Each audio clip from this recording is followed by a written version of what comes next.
Well, I think designers have a real appetite to go out there and solve big picture problems in the world to create high impact. We know from figures around climate change that there are many difficult challenges coming. When designers go out and solve big picture problems like this, we inherently encounter resistance to change. That makes our job very difficult. How do we prepare the most resilient and strong, capable designers possible to go and tackle the big and the everyday challenges in this world?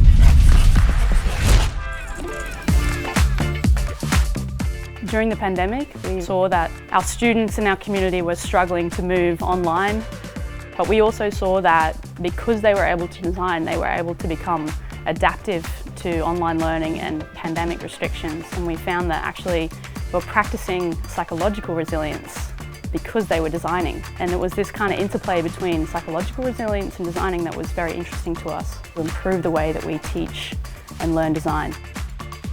We did workshops with over 300 Master of Science students, global design academics, leaders of the field, senior service designers, to find out how they practice resilience.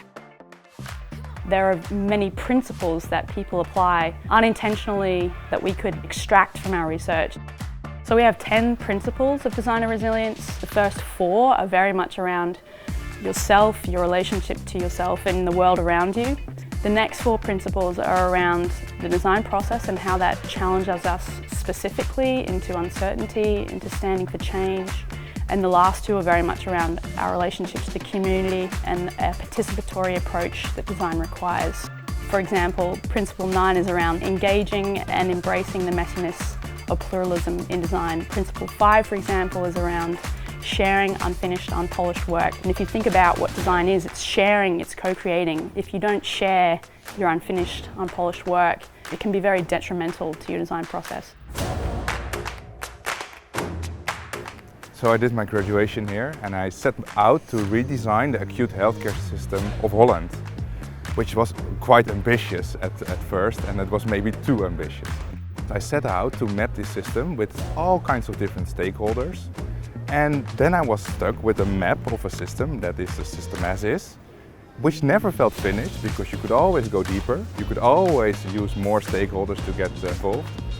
But then what? I had to design something, but I had to shift from analysis to the phase of designing, which is a totally different mindset, and I felt stuck. So what helped me was to open up myself to other stakeholders, general practitioners, people from the emergency department, to also share unfinished work, which is principle number 5. And this really helped me to get out of this grid of being uncertain, being insecure about your work, and to also see it in a different light. And I encourage you to do this and to get out of your own bubble and out of your own building.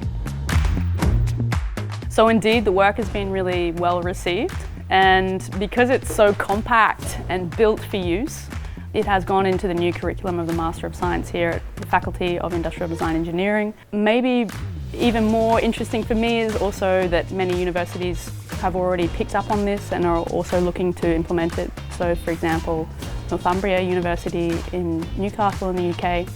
So it's already having a great impact, and we're really looking forward to hearing from anybody who wants to pick up this work. They can tell us how useful it is and share with us their story.